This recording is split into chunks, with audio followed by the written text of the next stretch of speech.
Hey everybody, welcome to this week's episode of Drop Time Ridge. In this week's episode, we're going out to Milton, Iowa, where I hunted with Whiskey Ridge Outfitters for my bow rut hunt. This has taken the last 4 years of me buying preference points, and I finally decided to cash them in and go out to the land of the giants and just see what I can get out there.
The very next morning, Tommy put me in one heck of a stand, and this will be one of the most memorable hunts that I'll ever have. I probably saw 50 plus deer and didn't go more than 10 minutes without seeing a buck chasing a doe. You know, after I sat about 2 hours that morning, I watched a couple smaller bucks chase a doe into the woods, and that's when I decided, I'm just going to let out a snort wheeze and see what happens. And I never would have guessed it. I let out that snort wheeze, and a great 12 point just came out right on a string, walking right in front of me, looking for that buck to challenge. I had a decision to make right there, and ultimately, I decided to pass on this buck. I'm 2 hours into this hunt, and I really wanted to experience Iowa. We're in the land of the giants, and I came here for a giant. And even though this was a great buck, I was hoping for something a little bit bigger.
Not long after my encounter at the Big 12, I just happened to look to my right, and I could see a deer moving through the corn. I watched a doe pop out, and right behind her was another great buck. He was right on her tail, and no matter what I did, the snort wheezing, the grunting, he wasn't leaving her, and he just walked out of my life.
It's Tuesday, November 2nd. I'm out here in Iowa for my rutcation. Got here Saturday afternoon and slept in Sunday morning and then began my hunt Sunday afternoon. We did some driving around glassing, and man, I saw more big bucks in that 30 minutes of glassing than I would see an entire season in Michigan. So I'm currently sitting, it's got to be a couple 100-acre farm, and I'm out here by myself. This way I got a good chunk of woods, and then that way I have a huge chunk of woods, and right basically in front of me is, 200-300 acres of corn with the river that goes right through it. And I never did an interview yesterday. I got out here and I set up, and I probably didn't see or go more than 5 minutes without seeing a deer. I probably saw 15 to 20 different bucks. Passed on 2 nice 3.5-year-olds. I didn't plan on for an all-day sit, so I went in for about an hour and a half, ate, and then came back out. I wasn't here for 10 minutes, and I had an 11-pointer walk by at 5 yards. It was a little slower afternoon, and then right at dark, a true giant came in, and he hit a scrape at 60 yards. There wasn't enough camera light, and thankfully he walked the other way. It was pretty much at that point I was ready to back up. I couldn't even get a shot off if I wanted to. I'm back out here this morning, same spot, and I've seen probably about 6 different bucks, probably about 10 does, and it's a little slower today. I'm not seeing as much bumping, no chasing. They were real vocal yesterday. I can't tell you how many grunts and snort wheezes I heard from bucks, and I haven't heard really any today. So hopefully it picks up here soon. I did pack some sandwiches for an all-day sit if needed, which I think I might do that. I mean, it's a far walk back here. It's a couple hundred yards, and it's not an easy walk. So we'll hopefully have something come through here soon.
It's Wednesday, November 3rd.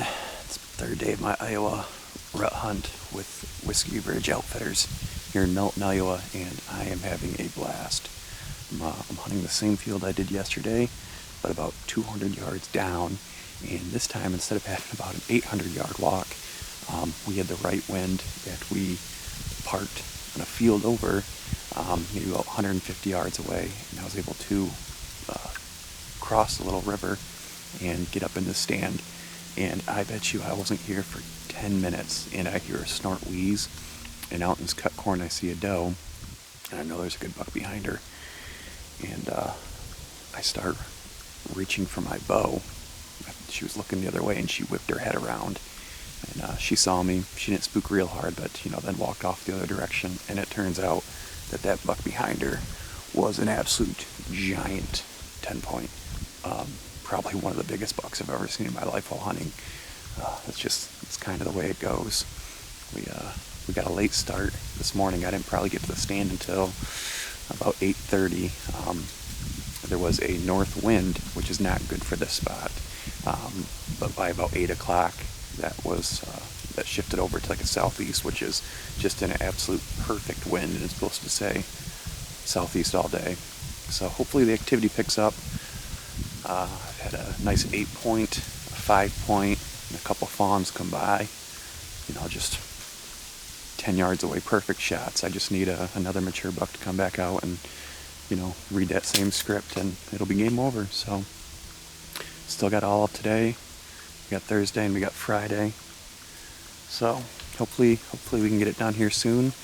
Still a ton of standing corn. The farmers should be out really any day now and start cutting this, and then I should start seeing even a lot more deer than I've been. So keep our fingers crossed that we can get it done here soon.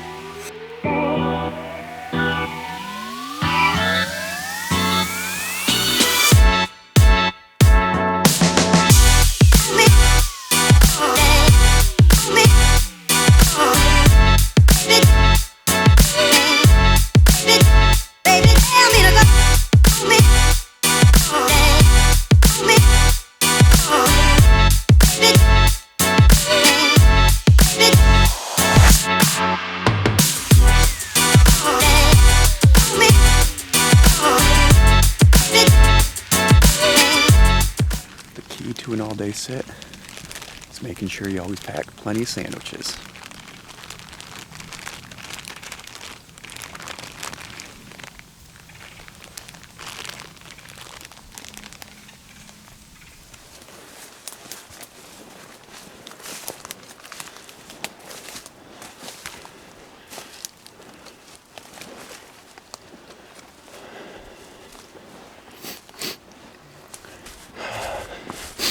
All right.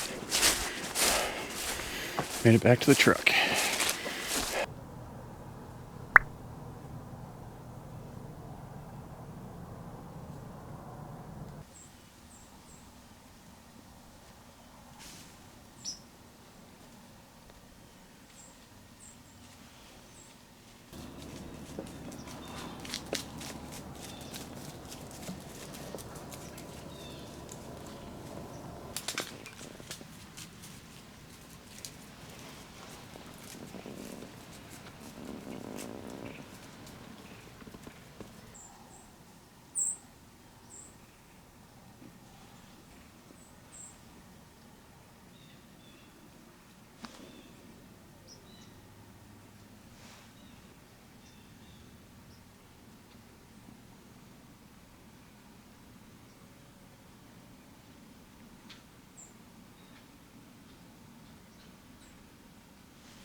November 5th. Today is my final afternoon in Iowa hunting with Whiskey Ridge Outfitters.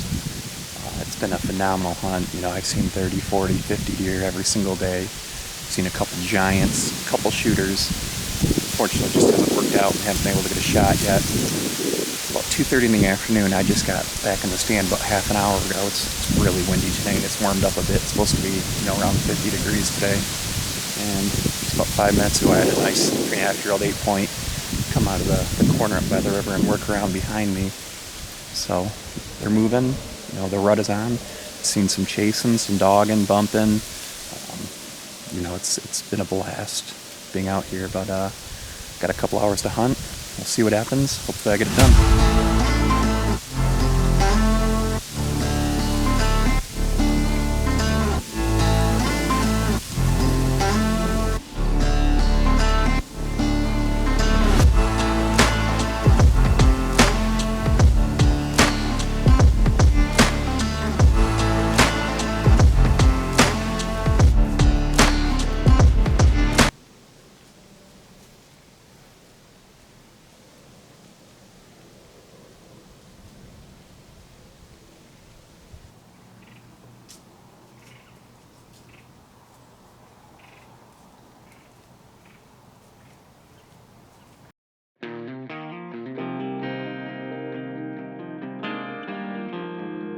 So unfortunately, my 5 days in Iowa came and went in the blink of an eye, and I was never able to lay my hand on a giant. I still had the time of my life, made many great memories, and I knew that I'd be back at some point.